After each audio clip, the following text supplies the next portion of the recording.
Hello students, आज हम लोग चैप्टर शुरू करने वाले जनन यानी कि रिप्रोडक्शन। चलिए हम लोग बात करते हैं जनन होता क्या है।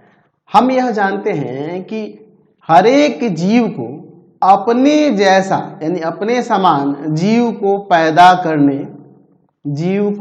करने का लक्षण होता है।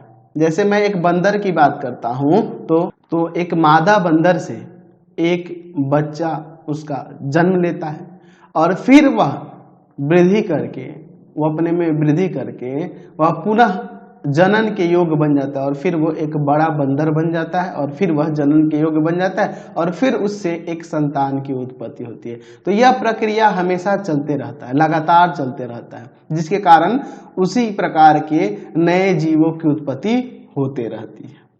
ठीक है, यानी कहने का मतलब है कि इसी गुण के कारण जीव जंतु या पेड़ पौधे जो हैं लगातार अपनी संख्या में वृद्धि करते रहते हैं। हाँ, ये बात अलग है कि जो पुराने जीव हो जाते हैं, पुराने पौधे हो जाते हैं, वो मरते जाते हैं और नए संतान की उत्पत्ति होती है, जिसके कारण उनका जो पीढ़ी है आगे बढ़ते रहता है। तो जिस प्रक्रम द्वारा, जिस प्रोसेस द्वारा जीव अपनी संख्या में वृद्धि करता है, उसी प्रक्रिया को, उसी प्रोसेस को हम लोग क्या कहते हैं? जनन कहते हैं। तो ये जो प्रक्रिया है लगातार चलते रहती है, जिसके कारण जीवों की संख्या में वृद्धि होती रहती है और नए संतानों की उत्पत्ति होते रहती है। अच्छा, हमने जैव प्रक्रम में देखा था, जैव प्रक्रम में हमने पढ़ा हुआ है पोषण,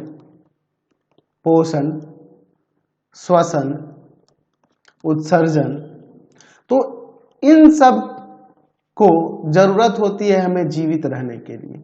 यानी कि जैव प्रक्रम में जितनी भी हम लोग क्रियाएं करते हैं उन सब की आवश्यकता होती है एक जंतु को, एक पौधे को जीवित रहने के लिए। तो क्या जनन भी उसी तरह से आवश्यक है? नहीं, जनन आवश्यक नहीं है किसी जीव को जीवित रहने के लिए, बल्कि उसके लिए इसलिए आवश्यक है ताकि उसके नए संतान का सृजन हो सके, नए संतान की उत्पत्ति हो सके। ठीक है, यानी कि ये जनन की क्रिया जो है जीवित रहने के लिए, किसी जीव को जीवित रहने के लिए आवश्यक नहीं है, उसके नए संतान की उत्पत्ति, नए संतान के सृजन के लिए जरूरी होता है। तो जनन की प्रक्रिया जितने भी आप पौधे देखते हैं, जंतु देखते हैं, यानी कि जितने भी आप लिविंग थिंग देखते हैं, सजीव देखते हैं, उन सबके लिए जनन की क्रिया आवश्यक होती है, उनके संतान की सृजन के लिए, नए संतान की उत्पत्ति के लिए। ठीक है, तो पहले हम लोग जनन को परिभाषित कर देते हैं यहाँ पे, और फिर हम लोग देखते हैं कि संतान के सृजन कैसे होता है और कैसे एक बंदर से जो जन्म लेने वाला बच्चा होता है वो बंदर ही होता है, कैसे एक चिड़िया से, एक बर्ड से, अब जो भी बर्ड हो, जैसे बतख हो तो बतख से बतख ही जन्म लेगा, हिरन है तो हिरन से हिरन ही जन्म लेगा, मेढक है तो मेढक से मेढक ही जन्म ले लेगा। तो इस तरह से ये कैसे होता है? एक फूल के पौधे से उसी प्रकार का दूसरा फूल का पौधा तैयार होता है। तो इस तरह से ये कैसे, हम कहेंगे ये कैसे होता है, उसी प्रकार की संतान का सृजन कैसे होता है, इसके बारे में भी बात करेंगे। तो पहले हम लोग जनन को परिभाषित कर देते हैं, फिर आगे बढ़ेंगे। तो हम इसमें लिख सकते हैं कि जीव जिस प्रक्रम द्वारा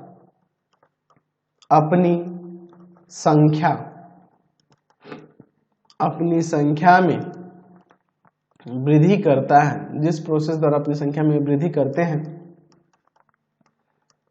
ठीक है, उसे जनन यानी कि रिप्रोडक्शन कहते हैं, जनन कहते हैं।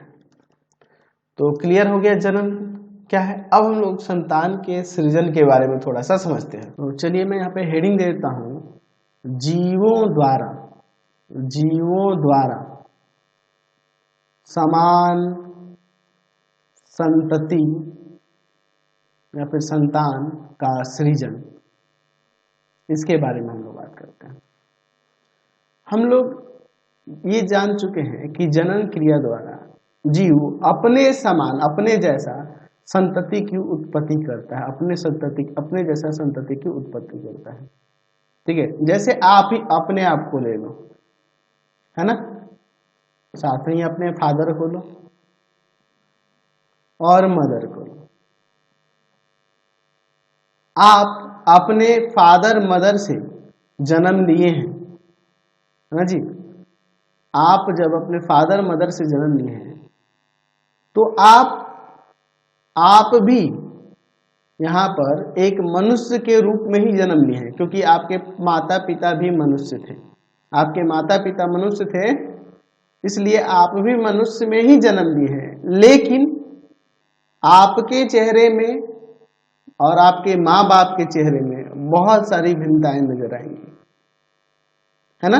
तो रूप एक जैसे अगर बात करें कि संतान की जो उत्पत्ति होती है, वह संतान की उत्पत्ति तो वो अपने जैसे ही होती है, वो अपने पीढ़ी दर पीढ़ी जो चलते हैं उसी जैसी ही होती है, लेकिन उसमें कुछ भिन्नता नजर आती है।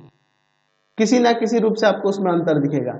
हाँ, कुछ कुछ चेहरा मिलेगा भी, कुछ कुछ आदतें भी मिलेंगी, लेकिन बहुत सारी चीजों में भिन्नता भी आपको देखने को मिलेगी, है ना। तो यहाँ हम ऐसे कह सकते हैं कि जनन क्रिया के द्वारा संतान का सृजन जो होता है वह एक तरह से देखा जाए तो अपने पूर्वज जैसा ही होगा, लेकिन किसी ना किसी रूप से एक दूसरे से भिन्न होगा।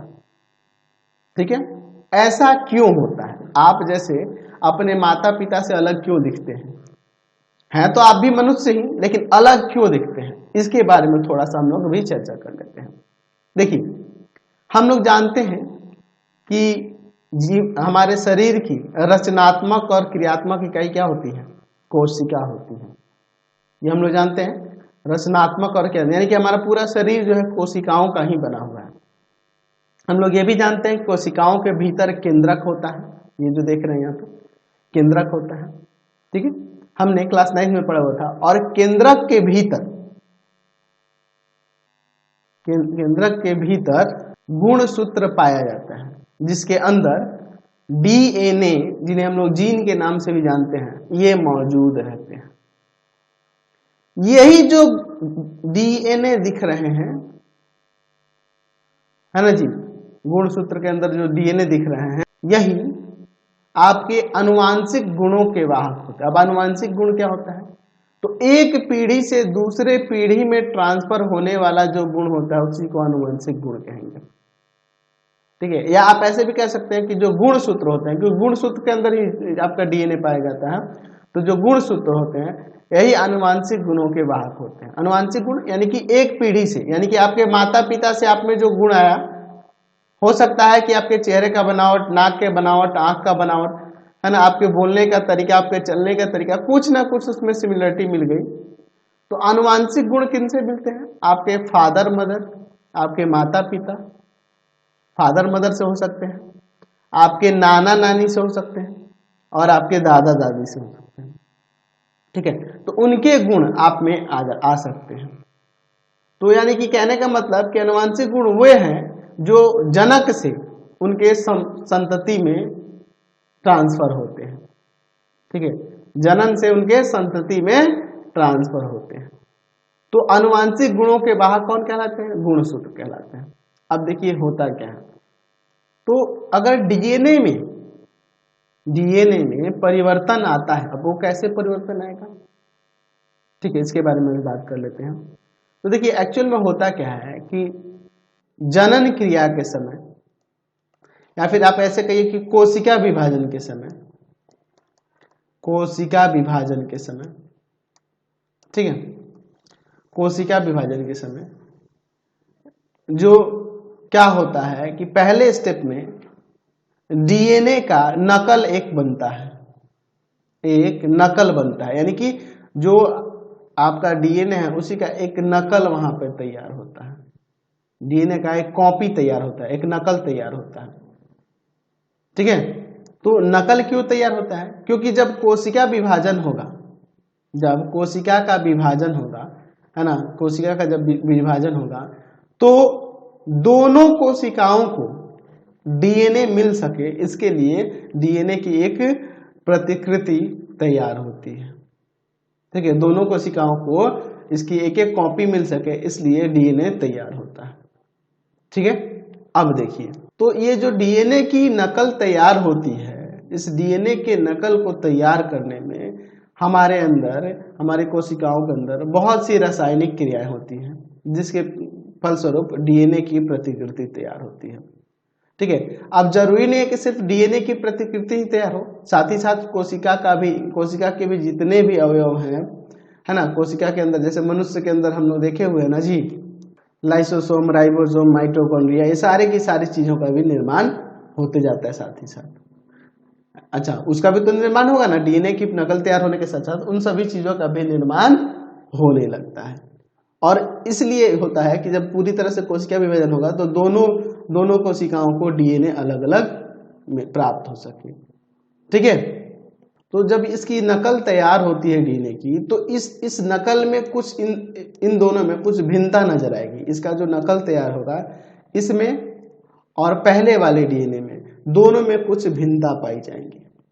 ठीक है, तो जब भिन्नता पाई जाएंगी तो इसके कारण क्या होगा, तो जब विभाजन के फलस्वरूप कोशिकाओं जो संतान की कोशिकाएं बनती हैं, ठीक है, दो संतान की कोशिकाएं बनती हैं, तो उनमें वो समान होते हुए भी एक दूसरे से अलग अलग होंगे, क्योंकि उनके जीन में अंतर आ जाता है। इसके कारण से उस उसके जीव की रचना में भी आपको अंतर देखने को मिल जाएगा। यानी कि इसका अब यही पीढ़ी दर पीढ़ी जब चलते रहेगा, यही परिवर्तन जब पीढ़ी दर पीढ़ी चलते रहेगा, तो उसके कारण कई हजारों वर्ष बाद क्या होता है, एक नए संतान, एक नए प्रकार की जाति की उत्पत्ति होती है। और इसी कारण से हम लोग अभी इतने प्रकार के जीवों को यहाँ पे धरती पे देखते हैं। तो इसी प्रकार से हम लोग देखते हैं कि जीवों में बहुत सारी भिन्नता आते रहती है। आप देखते होंगे नए प्रकार के जीवों का निर्माण हमेशा होते रहता है। अभी आप अपने आसपास ही देखोगे तो कितने प्रकार के जीव जंतु आपको दिखाई देने को मिलेंगे। तो इन सब में वेरिएशन जो आने का कारण है, मुख्य कारण डीएनए ही है ना।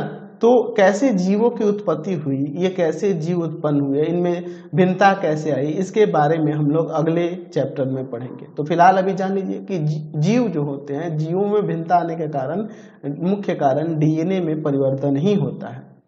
ठीक है, हाँ, ये बात अलग है कि डीएनए में जो समानता होती है वो अपने पूर्वजों से मिलती है ना। थोड़ी बहुत भिन्नता होती है, लेकिन बाकी सारी उसके जैसे होता है ना कि किसी का कोई औलाद है तो उसकी जांच कराने के लिए उसका डीएनए जांच कराया जाता है, तो उसमें क्या होता है कि ये समानताएं पाई जाती हैं, जिसके कारण से ये साबित हो जाता है कि हाँ वो उसी का बच्चा है। तो इस तरह से हम लोग देखते हैं कि डीएनए में परिवर्तन के साथ साथ जीवों में भी परिवर्तन होते जाता है, और ऐसे हमें कई पीढ़ियों तक परिवर्तन होने के बाद एक नए प्रकार की जाति का विकास हो जाता है। तो फिलहाल आज की क्लास में इतना ही रहने देते हैं। नेक्स्ट वीडियो में आगे देखेंगे। आपको हमारे 3 चैनलों को सब्सक्राइब करना होगा। पहला है pathfinder classes Chhapra, pathfinder classes Chhapra. दूसरा है आपके पास भारती भवन रविकांत सर, भारती भवन रविकांत सर। और तीसरा चैनल है रविकांत सर के नाम से। तीनों को सब्सक्राइब कर लेंगे और इससे रिलेटेड वीडियो के लिए सीधे डिस्क्रिप्शन में जाएंगे। इससे रिलेटेड नोट्स के लिए गूगल पे जाकर सर्च करेंगे www.ravikantsir.in, और यहाँ जाकर आप सभी क्लासेस के नोट्स और उनके पीडीएफ को डाउनलोड कर सकते हैं, पढ़ सकते हैं। इंस्टाग्राम और फेसबुक पे जाके पाथफाइंडर क्लासेस छपरा को लाइक एंड फॉलो करना नहीं भूलेंगे। Thanks for watching the video. Comment करके जरूर बताया करें कि हमारे चैनल्स के वीडियोज आप सभी को कैसे लगते हैं।